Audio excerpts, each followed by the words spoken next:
One of my favorite quotes from Steve Jobs is, "You cannot connect the dots looking forward. You can only connect them looking backwards." What are we supposed to learn from this? Is to have faith in the universe, to have faith in the divine orchestration and planning of God. We can plan all we like, and you probably planned things in your life before, and it didn't go towards your plan. But understand that maybe it didn't go towards your plan because it went towards God's plan for you. We say every challenge is a blessing in disguise. Every rejection is God's protection. So sometimes we may not know what the next step will take us, but know that God is by your side and just keep moving forward. Have trust, have faith, and keep moving forward. As soon as a person begins to blame their situation on any individual, a past relationship, an ex, their boss, which is blocking them from progress, as soon as a person points the finger to something outside of them, they disconnect their vibration from the realm of miracles. We are connecting now to the world of lack and not the world of abundance. Instead of complaining, acknowledge how good your life is. Acknowledge this world of certainty, this world of miracles. Take a look at the good that is in your life and speak about it. You will see an incredible life unfold before your eyes. Sometimes when our desires are not unfolding in the timeline and the way that we expected, it's because there's a better plan. It's because more can be revealed. It's often a sign that we may be in our head and not in our heart. It's a sign that we may be focused on an outcome rather than a feeling. It's a sign that we may be letting the outside world dictate our internal condition. When we get back in, when we focus on that inner sense of grace, the feelings that we want to cultivate, the joy we want to experience right here, right now, that's when the universe can catch up with our dreams. When you're making history in your life, most of the time it doesn't feel like it. Because you're in the midst of the work, you're in the midst of the fog, you're on that lonely road to success. It seems lonely, it seems dark. It doesn't seem like you're getting there. But meanwhile, you're making deposits in the bank account of success every single day. The truth is, the people that win, that become the GOATs, that are the great ones, they've just made more deposits in the success account than those that haven't.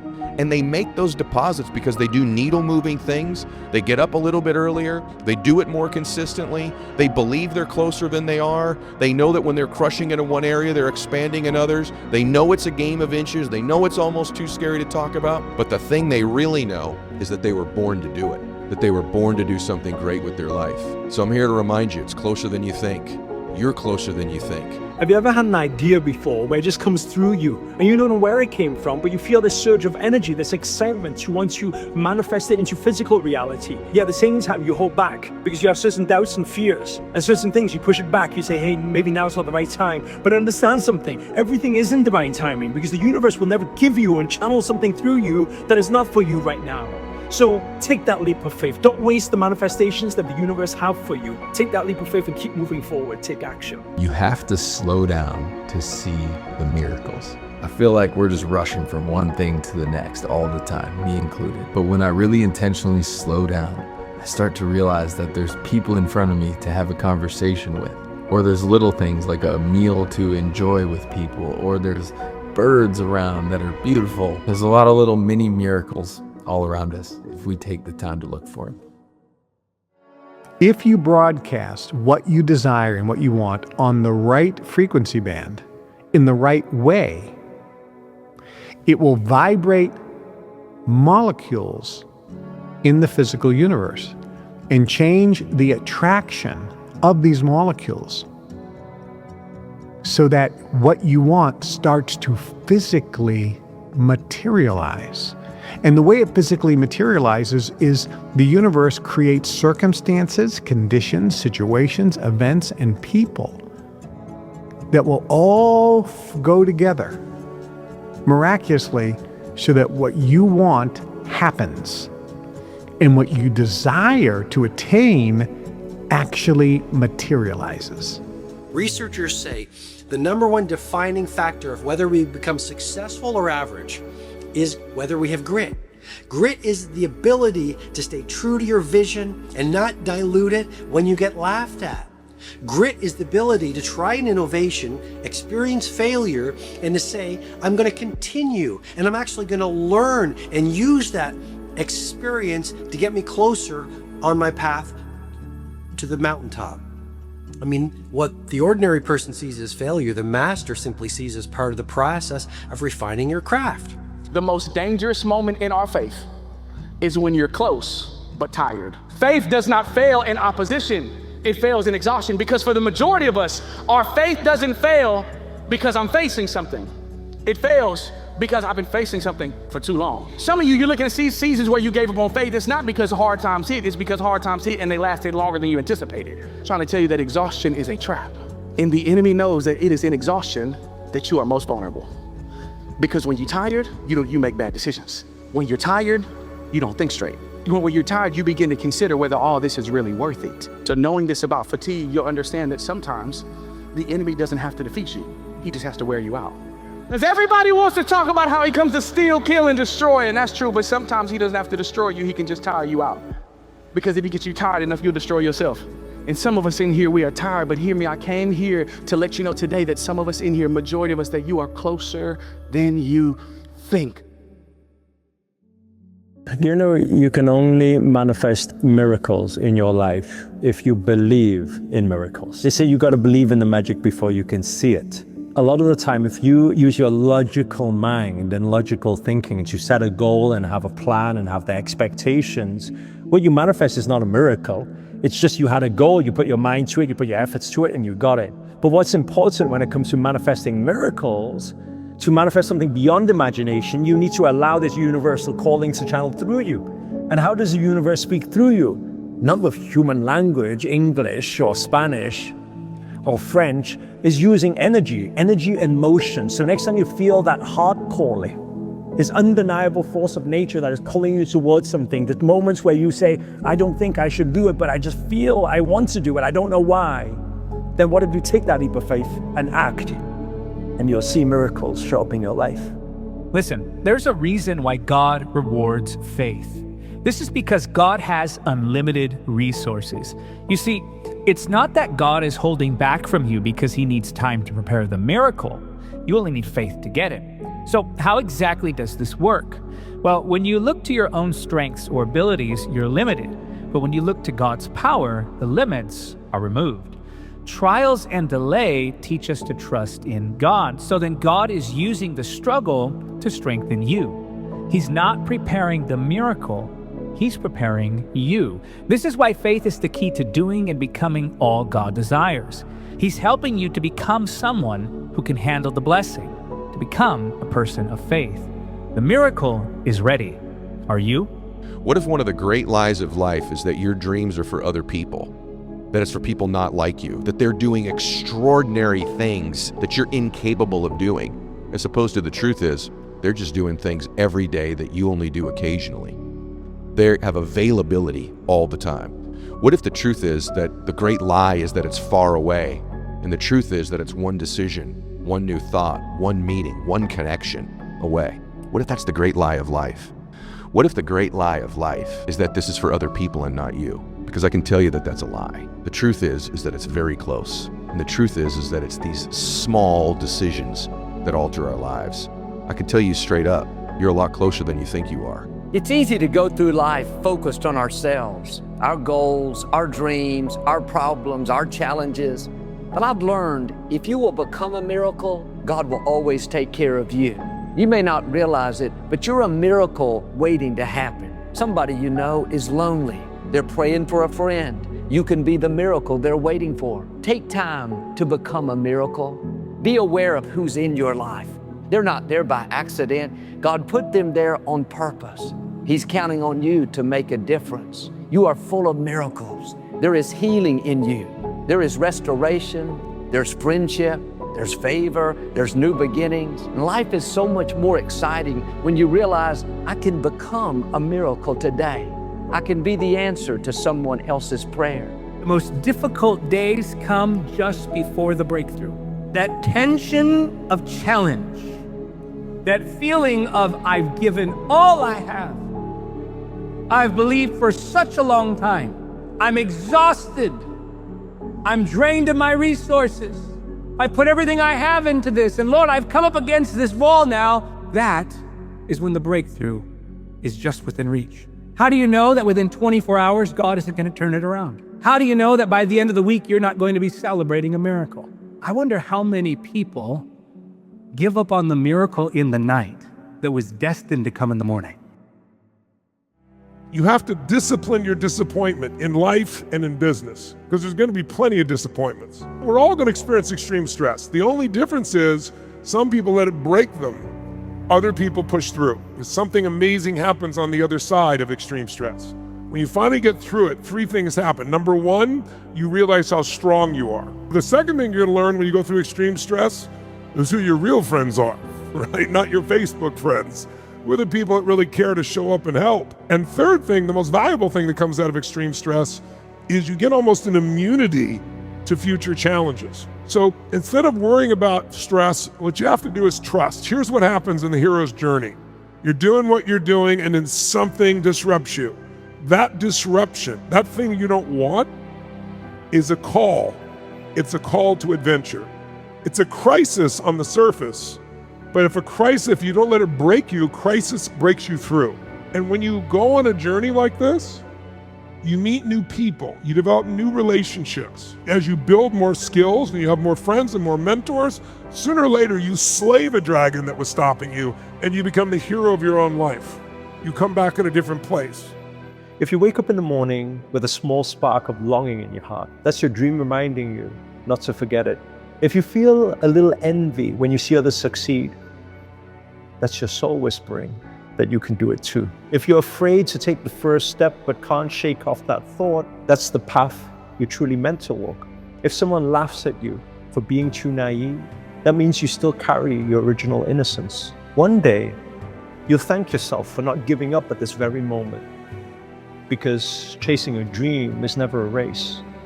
It's a conversation between you and your soul. What to do when you are waiting for a miracle? The first thing is, don't quit. Don't stop believing. It's so easy to quit, Be not weary in your well-doing, for you shall reap in due season. That means that God has a season. He has a timing for that miracle. Sometimes we see instantaneous miracles, but most of the miracles I have seen and experienced in my own life have come over a period of time. But it's so easy to quit and stop believing. You must not quit and you must not stop believing. Here's the key. When you become a miracle, God will always make sure you have your miracle. I call it the boomerang effect. If you want your dreams to come to pass, help somebody else's dream come to pass. If you need a miracle, become someone's miracle. He who refreshes others himself will be refreshed. Like a boomerang, when you help others rise higher, it comes back to you and you'll rise higher. There are people God has put in your life that are connected to your destiny. When you take time to invest in them, those seeds you're sowing will always come back to you. That's what happens when we live to give. So here's a question for you. What are you made of? What are you really made of? And how will you achieve great success? When push comes to shove, when the rubber meets the road, as they say, when the chips are down, and when you clear your mind, what lies at the very core of your character? You learn what you're really made of only when things go wrong and you are tumbled end over end by some adversity or setback that hits you like a Mack truck coming out of an alley. Since your behaviors on the outside are the real indicators of who you are on the inside, only by observing how you behave when things go wrong can you tell what you really have inside of you and what your pillars of character consist of. Here are 5 steps you can follow to see miracles instantly. First, surrender the version of you that has been striving for the approval of people. Instead, say now, I only want the approval of the Creator. Number two, surrender the part of you who constantly dims their light so other people don't feel insecure around you. Say now, my power is endless and I will be authentic to myself, even if it makes others uncomfortable. Number three, let go of the version of you who stays quiet just to keep the peace. Instead, say now, I desire to be a channel and will always speak from a place of care and love. Number four, surrender the part of you who takes the blame for things that were never yours to carry. Instead, say this, I allow others to fall so they can experience their process. And number five, always have certainty in the light of the Creator. This old version of you served its time. It was meant to be, but it's not who you are anymore. You don't owe anyone your silence, your shrinking, or your suffering. You were not born to be the effect of anyone. You were born to reveal the light of your infinite soul, and the world will love you for it. So what is a miracle really? Well, miracles are dimensional shifts, not divine exceptions. They're instantaneous changes that occur that are not random, but they're lawful. But the point here is that miracles are not random coincidences or synchronicities. They're actually incredibly architected, and there's a formula for creating miracles in your life. But the formula is pretty simple. Number one, you decide that what you desire is done. You decide. Number two, you start to live in that future experience or that future version of yourself. Neville Goddard says you feel the outcome or live in the wish fulfilled. And number three is you start living from the end.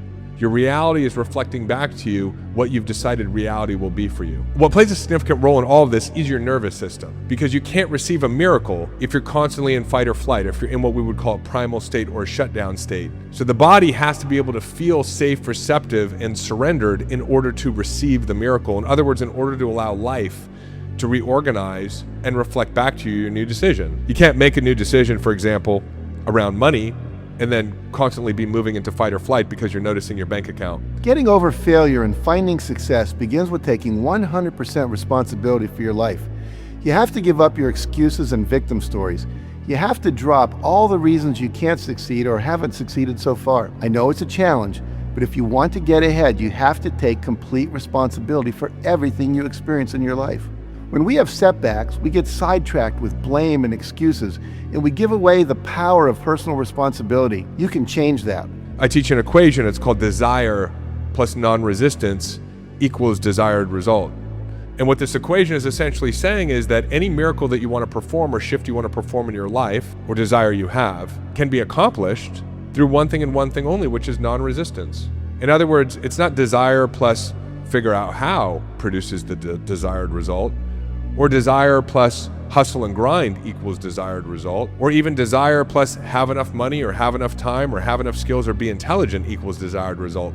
That's why what we're talking about here is miracle making. It seems like a miracle because all that you're being asked to be is non-resistant, both to the outcome that you desire and as you live your day-to-day life.